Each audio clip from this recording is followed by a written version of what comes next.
Great. Tonight is a regular meeting of the Police Commission, and I will call us to order at 7:08 p.m. Let's begin with the Pledge of Allegiance.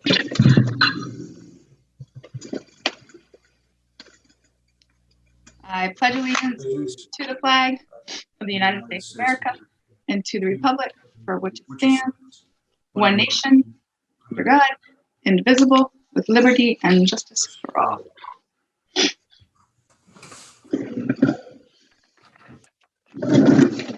Okay. Correspondence. Commissioner Fogarty, would you be so kind as to read our correspondence this evening? I'd be happy to. Thank you. Received from Chief Baldus for Dispatcher Kenny, PSC Gualducci, Sergeant Lessard. The officers were first on the scene of an active house fire. They were able to confirm the house was evacuated and have the residents move their vehicles to clear the area for the fire trucks. This information was invaluable to the fire department. They were able to focus on extinguishing the fire. From a resident, Officer Halt. Officer Halt responded to the request of a welfare check at the resident's house.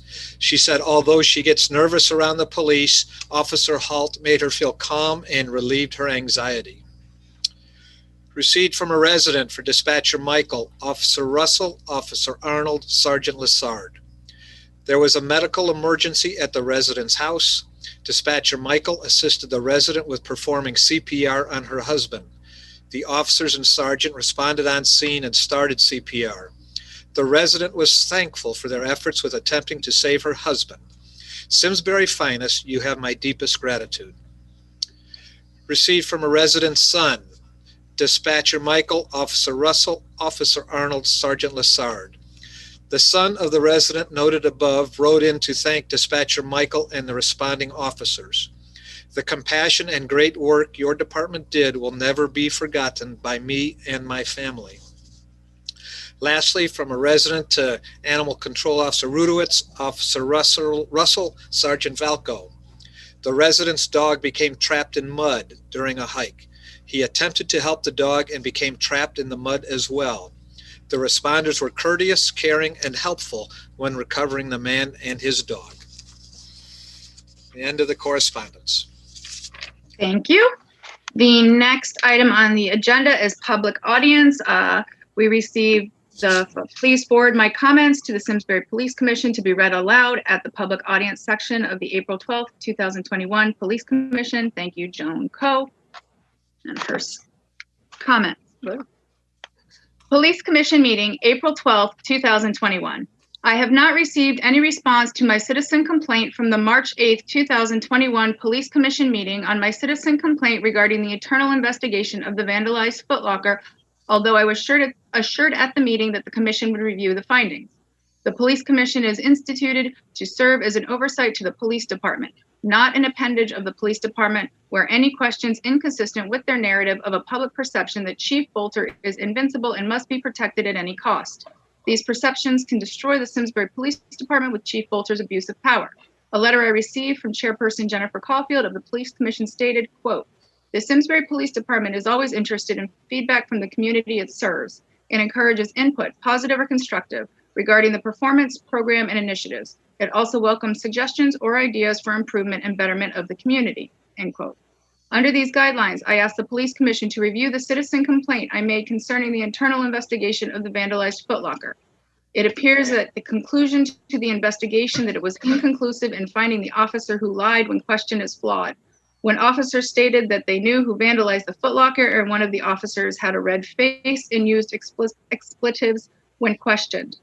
As a member of the community, I find the police department using prosecutorial discretion or a momentary lapse in judgment to protect one of their officers does not give the community a positive attitude in the Simsbury Police Department's investigative techniques. I am asking the Police Commission to forward their findings to me. I would like to have a response to my comments under the citizen complaint policy of the Police Department during the public audience section of the April 12th, 2021 Police Commission meeting.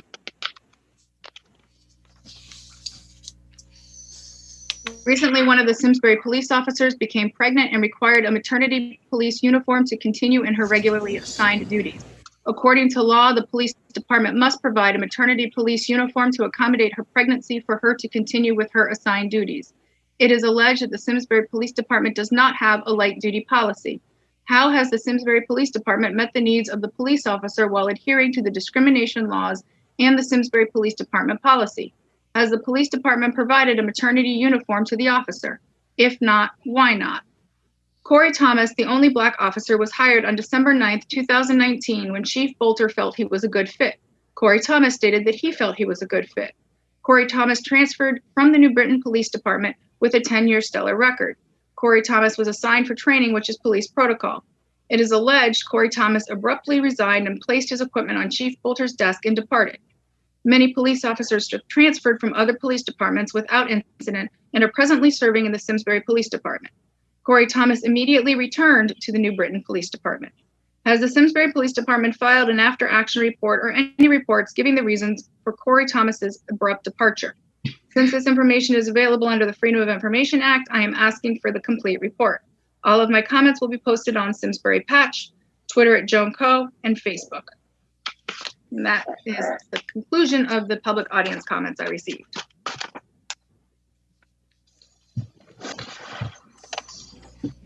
The next item on our agenda is the approval of minutes for the March 8th, 2021 regular meeting. Do we have a motion regarding those? Motion to approve. Do we have a second? Second that motion. Is there any discussion? Has everyone had a chance to review them? Okay, I'll assume that's all good. In that case, everyone in favor of approving the minutes of the March 8th, 2021 regular meeting, say aye. Aye. Aye. Any opposed? I too abstain. I apologize. I wasn't there. But the motion carries. The minutes are approved. Okay. Next item is old business. Does anyone have any old business they wish to discuss? Well, I think the old business is the citizen complaint regarding the Foot Locker. Okay. It is my opinion that the incident occurred nearly 3 years ago with some of the people no longer part of the department. It may be frustrating to find that there wasn't a conclusive ending to it as far as Ms. Coe is concerned. I don't see any reason to reopen the investigation. Does anyone else have any comments or discussion? It seems to me that we're being used a little bit here, and I'm not sure how to properly express that.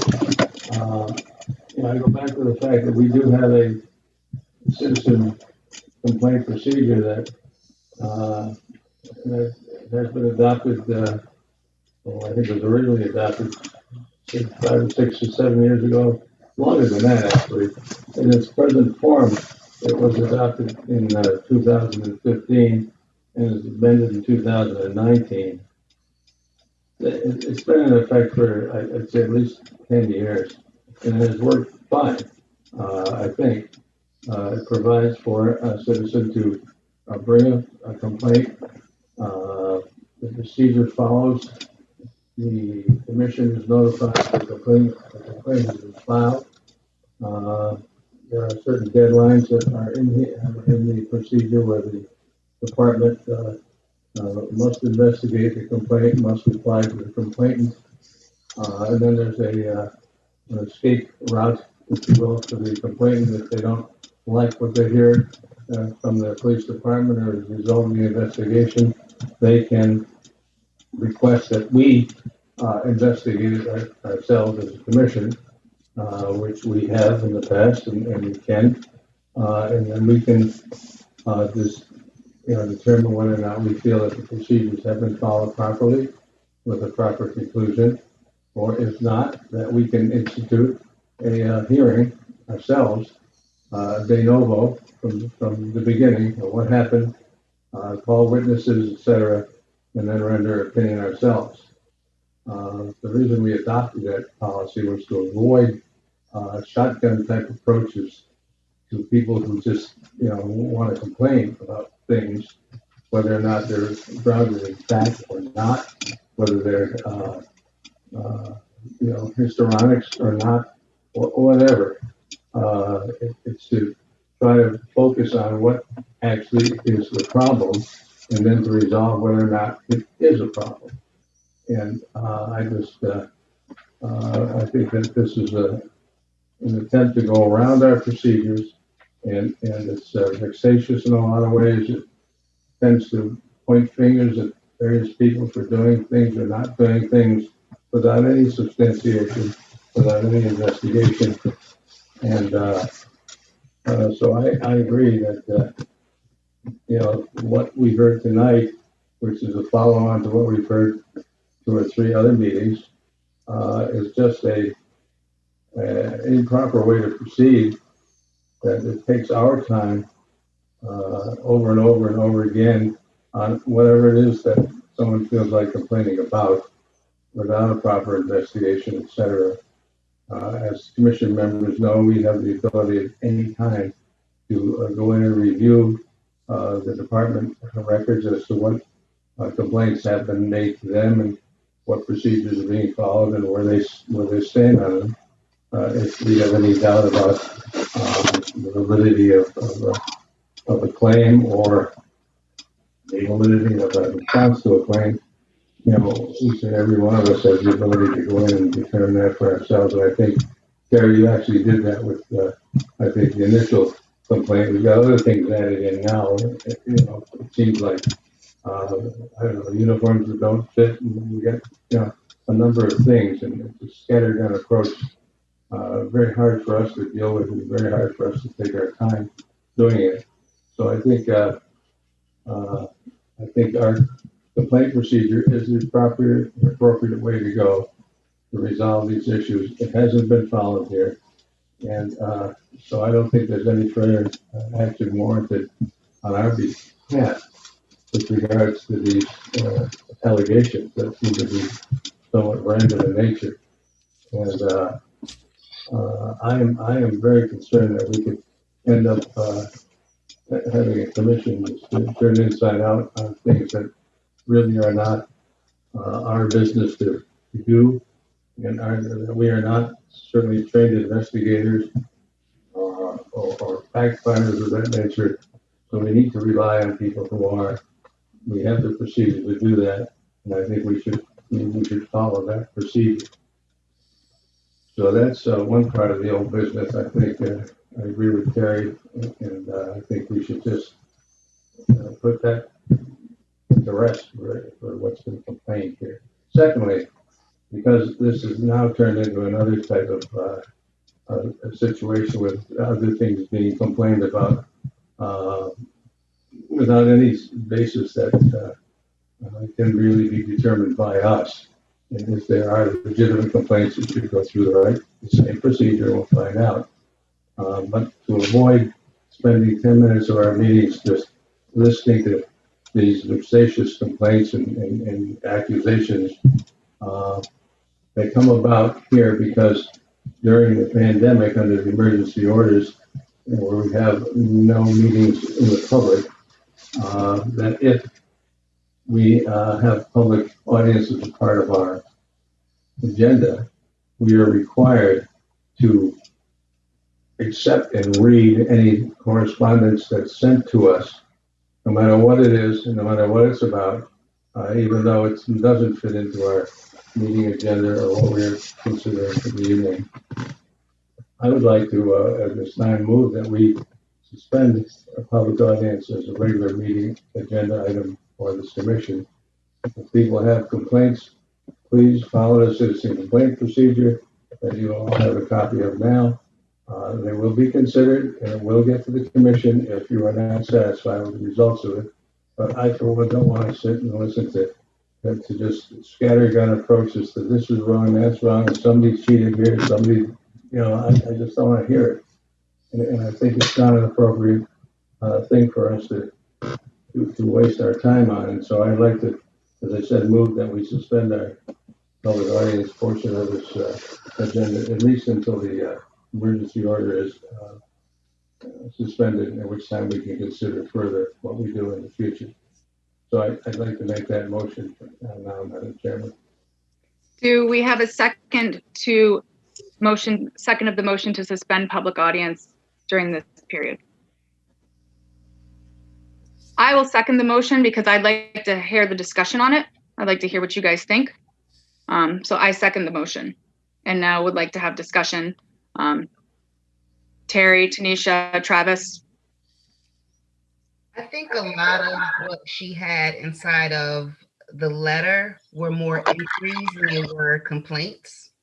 And maybe we should have like a form or something where if someone has an inquiry into what has taken place or what has or hasn't taken place, that would be the proper way to have it for them to be able to get some feedback from it rather than just lumping it all under as a complaint. So that's how I see that in terms of dismissing. So Tanisha, can we unpack the first one? Sure. Jenna's letter, Jenna responded initially, and your letter did not say we were going to review the case. It pointed her to, here's how you file a complaint. And then she has not followed up properly with filing a complaint. She's just retorted with another letter. Do I have that right? Yes. And so for this particular issue, Terry, you're saying, hey, we should not take this up. And Mike, you're saying there's a procedure for it. I totally agree. But do we need to point her back to the, hey, we told you there's a way to file a complaint and it will get to the commission if in fact it's warranted. I'm just looking for a resolution on this first piece, unless you think we can lump them all together, like the uniform bit and also the officer leaving abruptly or the accusation that the officer left abruptly. It's my opinion that each one should be separate because each one may or may not require a specific statement. I know that her letters are read at the Board of Selectmen meetings, much like we just did here. I don't have a good answer for how to proceed. There is a complaint resolution procedure, and if there is specific need to fill all that paperwork out because it is a burning desire of any citizen of the town of Simsbury, I think that's great. Have them do the formal notification process of a complaint, give us the facts, and let the commission and the process work its way through properly instead of a monthly letter with many different topics. And so, Terry, the other two that she's called out, those are not complaints. Those are more inquiries. And I imagine there's a process for that she's coming directly to the commission for, but should be coming to the police proper. Do I have that right as well? It is. Yeah, there are certain things that don't rise to the level of complete resolution procedure. And I think some of these are easy answers for the executive staff of the police department to respond to. Yeah. Tanisha, anything you want to add or? Nope, I agree with what was just said. So it sounds like I'm hearing two things. One, with regard to her specific letter and allegations, she hasn't followed the proper procedures. So again, we can direct her if she wanted to file a formal complaint to reach the commission, would be the first issue. And the second issue is regarding future public audience and whether we suspend it, correct? Correct. Okay. So with regard to then the motion, I would like to have a vote on, Travis, do you have something? Yeah, I just want to talk about that. We've talked about the first piece. The second is just, so Mike, I want to clearly understand suspending public audience for our meetings here. I just want to ensure that there's complete the commission has complete transparency with the public, and this isn't looked as our move here, particularly with the timing, is not looked at as some sort of slight, and now our names are again put out in the public as if we're not serving them properly. I want to make sure that if this is an action that we take, we can clearly say there's a way to voice your opinions and your concerns, and that's through X, Y, and Z, and the commission gets them in timely manner. And that's all. I want to make sure that we have some sort of metrics in there that address the skeptical public. Any thoughts? Yeah, well, I think we do, Travis. By having the procedure, and that's why it exists, frankly, is to provide a foolproof method, if you will, of having folks have their complaints addressed and answered. And it does require an investigation. I mean, you've read it. It doesn't require several pages worth of written information, Terry. It's simply a paragraph. It's fine. If it has appropriate dates and things of that nature, so that it can be investigated by the Internal Affairs Department of the Police Department, if necessary, or an investigating officer to get to, if it gets to us, it's then, who do we believe? What are the facts? It is a method. We're not required to have a public audience by law. We adopted that procedure a number of years ago, and it has never been exercised to the degree, frankly, that the last 3 months have taken place here. Typically, the complaints, particularly since we adopted this policy, have followed that method. It's just a letter. It doesn't have to be several pages of documentation. Filed with the police department. It follows through the procedure. The police department informs the person that filed the complaint. If they're not satisfied with the resolution that the police department has come to, that they have the right to ask us to intervene, and we can have a hearing if we deem it necessary, deem it necessary. But it is there. It's a better procedure than most boards and commissions have. Not every board in town has a public audience. It's not required. And when it's found that it's taking up large amounts of time from other constructive issues, it can become a negative.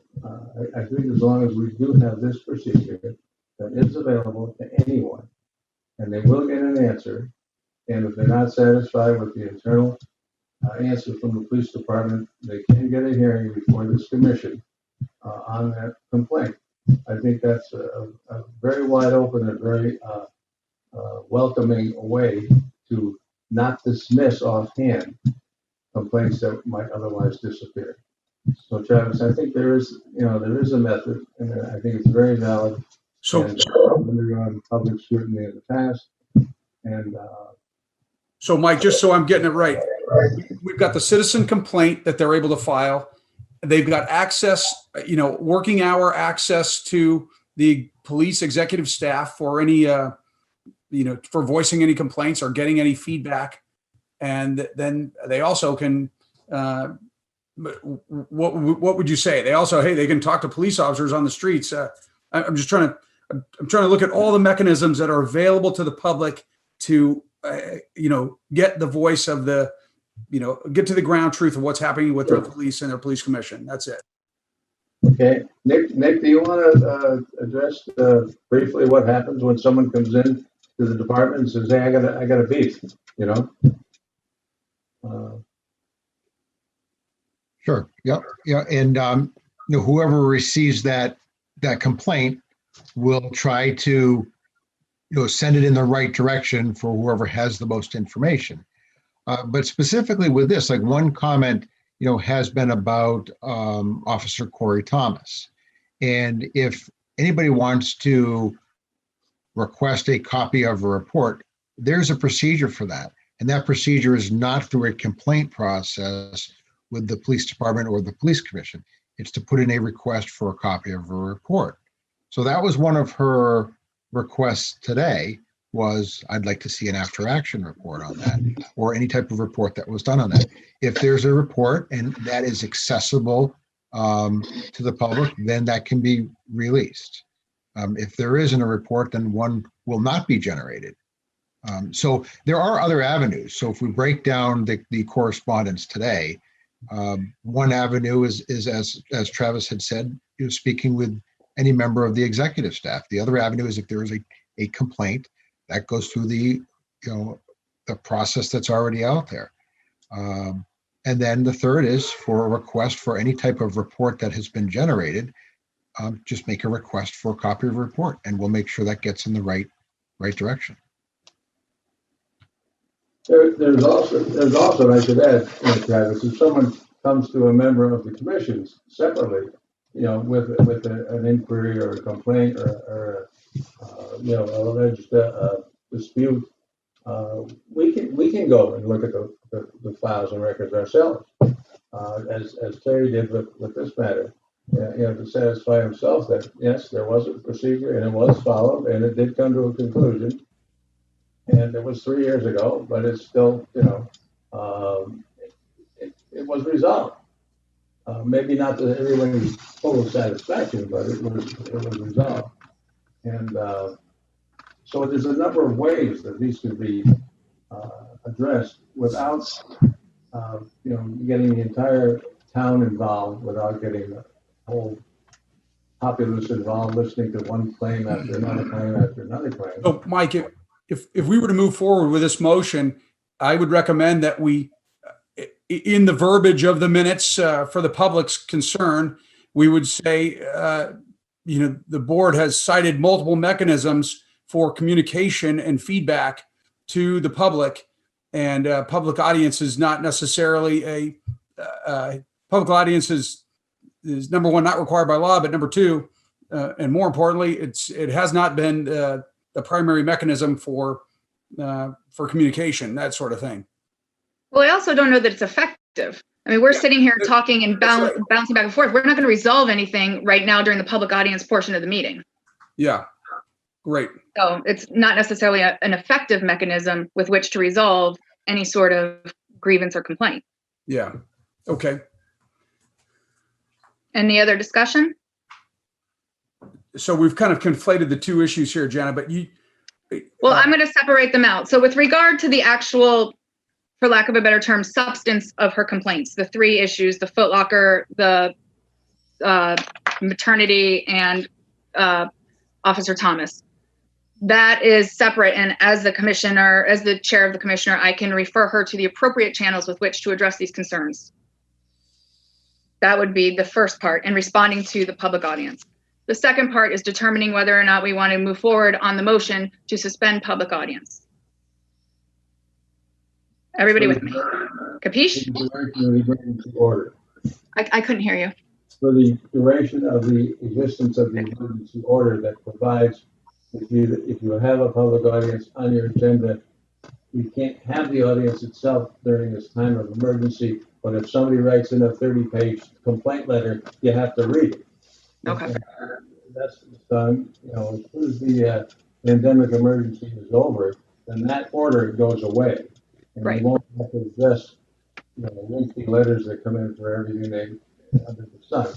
And we can do what we want at that point about whether or not we have public audience, which Travis, if you watch the Board of Selectmen or other boards, they have like a 2-minute limit on what can be said, or some time limit on what can be said in public audience, because otherwise people could get up and talk for 20 minutes on everything under the sun, and you can't run a business that way. You can't run a commission that way. You can't run a town that way. You can't run your organization that way. There's got to be some logical way to do this, resolve the issues, get the business done, and keep going. So then my motion is for the duration of the emergency order that requires that such letters like this be read at meetings. Okay. So any further discussion? In that case, I will ask all in favor to suspend public audience during the pendency of the emergency orders. All in favor? Aye. Aye. Aye. Any opposed? Okay, in that case, the motion carries. Moving on to the next item of our agenda, old business. Or, I'm sorry, reports. And the first is the chairperson's report. That's me. I do have a report. First, I wanted to thank Terry for chairing our last meeting. And I want to thank all of y'all for rolling with the last minute changes when the chief and Commissioner Long and I were not present because we were at the Board of Selectmen doing the budget stuff. As you can recall, back on March 6th, the Board of Selectmen had its budget workshop. In advance of that workshop, I wrote and emailed the Board of Selectmen and reiterated that the Police Commission's budget included a request for 3 additional sworn officers, 1 civilian accreditation specialist, and a training simulator, and that those items were removed from the town's budget when they got there. During the workshop itself, the chief and deputy chief did a phenomenal job presenting the town's budget. And the whole thing went on for about 3 days. And in the end, Deputy First Selectman Sean Askham asked the Board of Selectmen to include the hiring of 1 sworn officer in the budget. Unfortunately, I'm disappointed to report that Selectman Peterson and Max Studis, as well as First Selectman Wellman, voted against the hiring of our 1 additional officer. The Board of Selectmen did, however, include the de-escalation training as well as the training simulator in its budget, and that was then submitted to the Board of Finance. Last Tuesday, the Board of Finance had its meeting on the budget, and during that meeting, one of the Board of Finance members, Member Heavener, proposed that police vehicles be removed from the town's capital budget and back into the police budget, and also proposed that the increased overtime of the police budget be removed. Both of those items were passed, and to the best of my knowledge, they are now part of the budget that is going to referendum on May 4th. So that's my report regarding our budget. And unrelated to that, I just wanted to make the commission aware that there is in the Connecticut legislature a proposed Senate bill number 447 that would phase out the use and employment of school resource officers in Connecticut schools. It was proposed by Senator Gary Winfield of District 10, which is New Haven. In addition, Connecticut Senator Chris Murphy joined with several other senators and proposed federal legislation called Counseling Not Criminalization in Schools Act, which is also aiming to remove the school resource officers from our schools. Considering how strongly we support community policing, I wanted to make sure that the commission was aware of these bills. And that's my report. So on to the chief's report. Thank you, Jenny.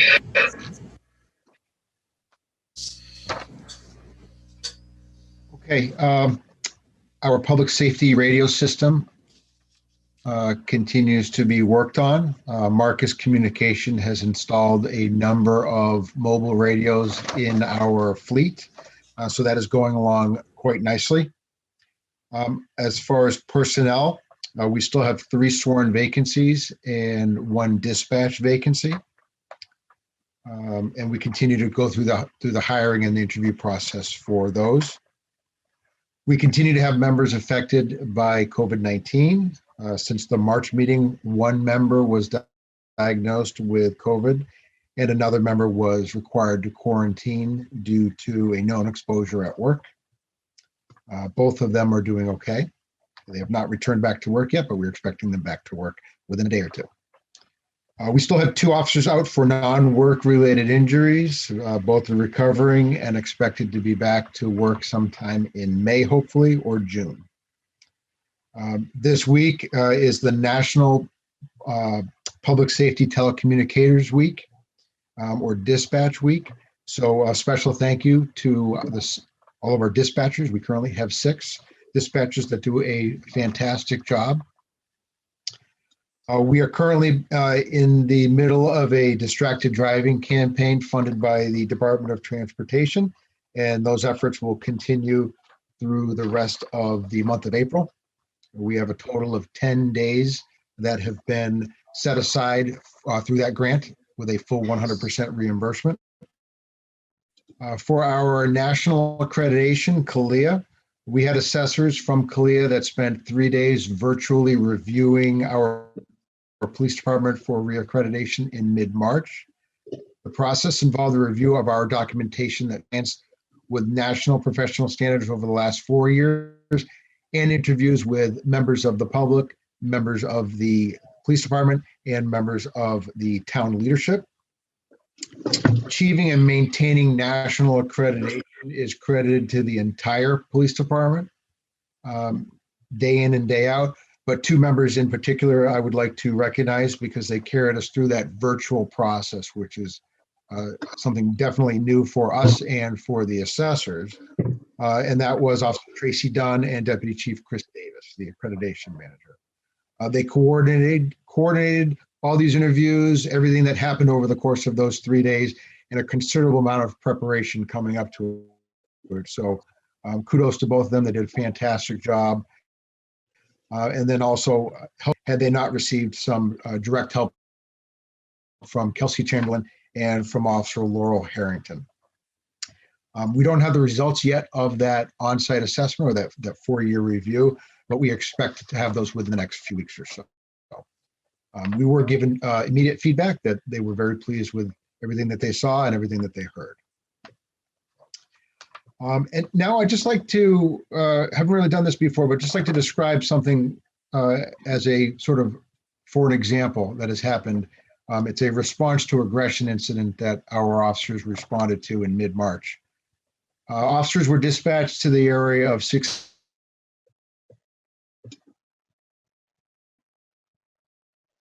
We lost you.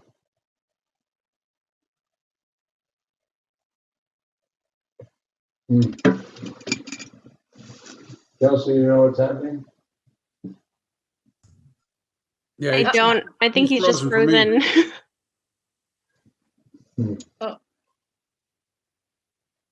I'll give him another minute to unfreeze. Shabam. All right. I'll continue on for him until he comes You're back. up. But officers were dispatched to the area of 600 Hot Meadow Street for a female in the roadway.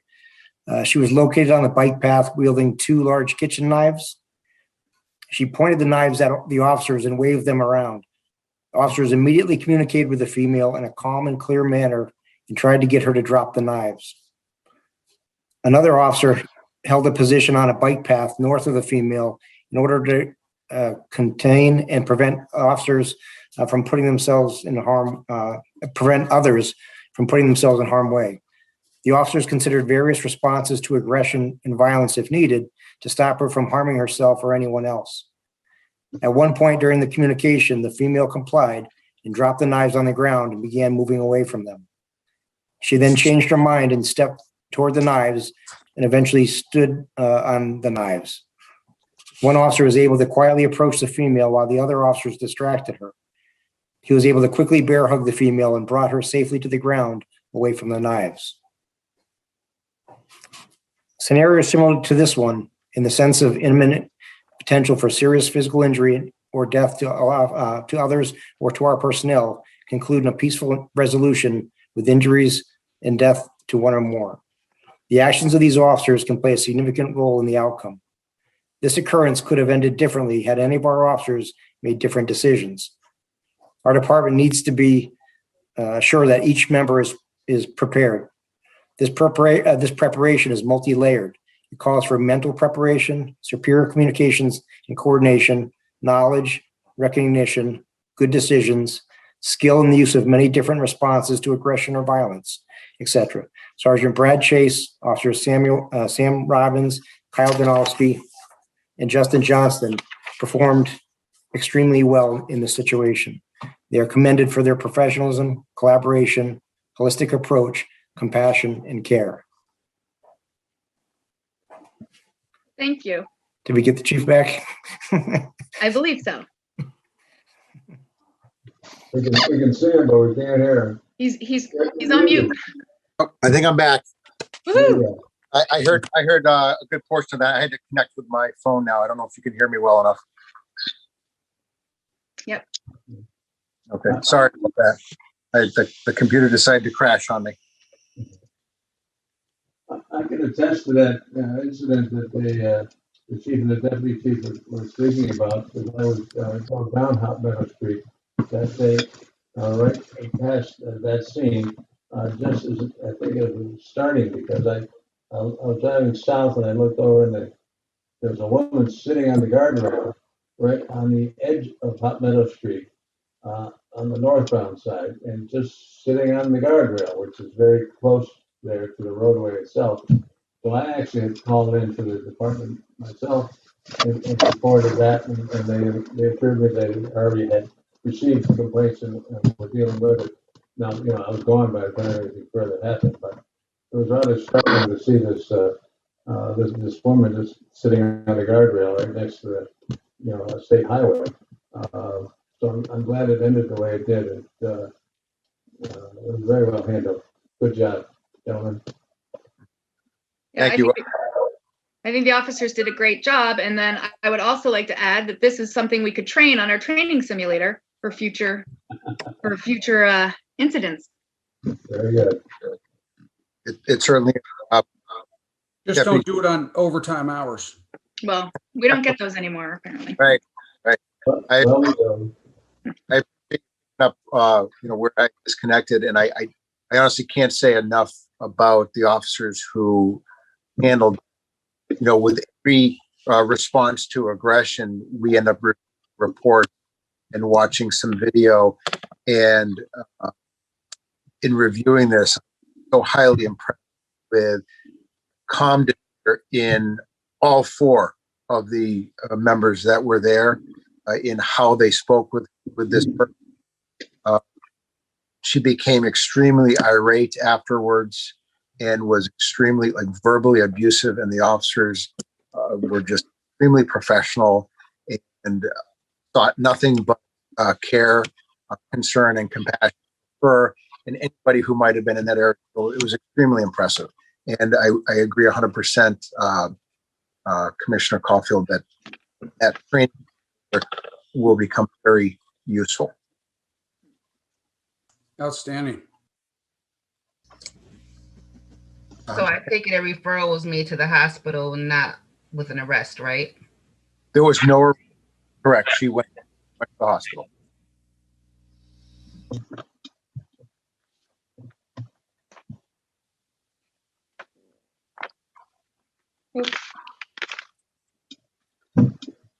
We're on our consolidated monthly reports, correct? Correct. Okay.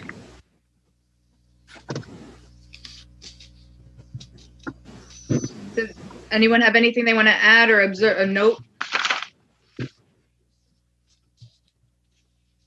I have just one comment, just to let you know sort of where we are with the motor vehicle thefts. So 2 more vehicles stolen from town since the last meeting, bringing this to a total of 4 for the calendar year, and each one has been recovered. What? I'm sorry, I didn't hear that. Each one was recovered, did you say? Yeah, each of the stolen vehicles has been recovered, yes. Undamaged? No, there was damage, I believe, in some of them. And picking up from last meeting, Deputy Davis was talking about most of those were using violent crimes. Do we have any knowledge of were those 4 vehicles have they been using violent crimes, or were they recovered prior to? I can tell you that the last one is still under investigation, but it was recovered quite quickly from when it was stolen. The 3 prior to that, I'm not sure exactly if those were linked to any violent crimes or not, but I believe the number was about 40% of ours linked to crimes.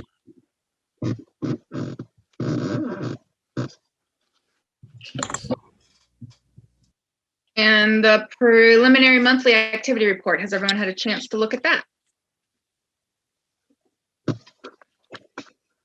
Questions, thoughts, concerns? No comments from Terry.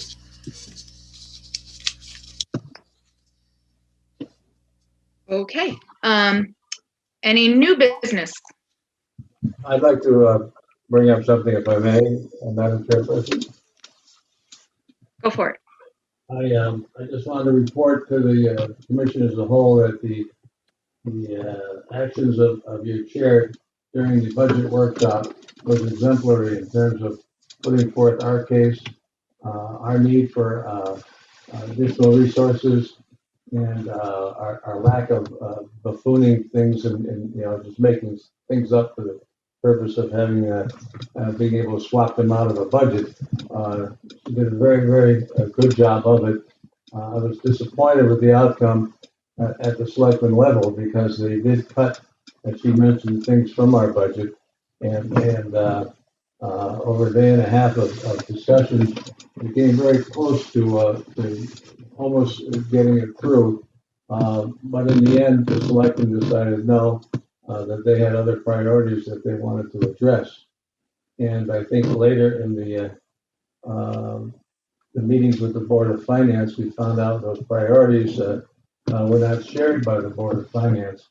When it came time to recommend what was going to be put forward to the public in the referendum that's going to be held on May 4th at the library, by the way, just in case you weren't aware of where it was going to be. It was on May 4th in the library. The selectmen presented what they felt was their the budget that they would like to have seen adopted, and the Board of Finance did not authorize going forward to the referendum a proposal for the purchase of open space in town of some 240 acres at 2.5 million. The Board of Finance exercising its duties to judge what they felt is reasonable for expenditures in the town over time, decided that the expenditure of that amount of money, $2.5 million, to be financed over 20 years was something that was too steep for the town, and they failed to approve a motion to move that forward, so it did not move forward. It would have perhaps meant that for the next several years, as we would propose needs for our department and others would propose needs for their department, the money would not be available to us because it was already earmarked for something else. Whether or not that succeeds in the long run, I don't know. Under town regulations, the citizens can call for a petition for that item to be added back to the referendum for a final vote. And I understand they've been actively seeking signatures to put back in a proposal to spend the $2.5 million on more open space in town. It's probably, as far as I heard late this afternoon, it was probably successful that they have gotten 953 signatures that would enable us to go into the same referendum on May 4th that the rest of the budget will be. So it's just something for us to remember that, we lost money from what we thought was very important for our department because the selectmen did have other priorities. The Board of Finance does not agree with the Board of Selectmen's priorities altogether, but it is going to go forward in all likelihood because of a petition. And so when it comes time to vote on May 4th, there's something to remember. You will see two items on a referendum. One will be for a town budget, which will be somewhat less than 1% increase in taxes. And the other will be for the $2.5 million for the purchase of more open space. I don't know what the effect is on the bottom line that would be, but it'll certainly be calculated in public before we get to May 4th. So I just wanted to bring everyone's attention to that. Jenna did a great job. The chief did a great job. The deputy chief did a great job, all putting forth our case to the selectmen. It was very close as to whether we were going to get it or not, but in the end, we didn't. So thank you, Jenna, and thank you, Nick, and thank you, Chris. Well, That's the end of my Thank you, because you were there with us. I can just tag on to that for voting. If anyone's listening to us, there are absentee ballots available if you go onto the town's clerk's office or onto the town website. And there's also going to be curbside absentee ballots. And I don't understand how that works, but if you go to the town's website, so everyone can vote if you don't want to vote in person. And that's on May 4th at the library. Any other new business? And the vote is not fixed as far as I think. It's not been predetermined and it's not fixed. Hearing no other new business, I would entertain any. I have one other, Jenna. So Okay. as you guys, I'm not sure most of you are aware, but I'm also a part of the Spirit Council that's here in Simsbury. And I would like at our next meeting to have the outreach committee come and do a presentation for us on what the Spirit Council actually does, and then try to figure out a way of how we can become more involved with the Spirit Council in terms of the resolution that the Board of Selectmen put forth in September. Okay. Sounds like a good agenda item. Yep. Yes. Sounds good to me. I will add it to our agenda. Thank you. Any other new business? I'd like at this time to offer a motion to adjourn the meeting. Do we have a second? Terry will second. All in favor? Aye. Aye. The motion carries. We are adjourned. Thank you very much, everyone. Hey, great seeing you all. Thank you. Oh, I forgot to mention that I'm still waiting to hear about whether we can meet in person. I have no update on that. That's my report. All My good. report is no update. All right, thank you. Have a good night, everyone. You too.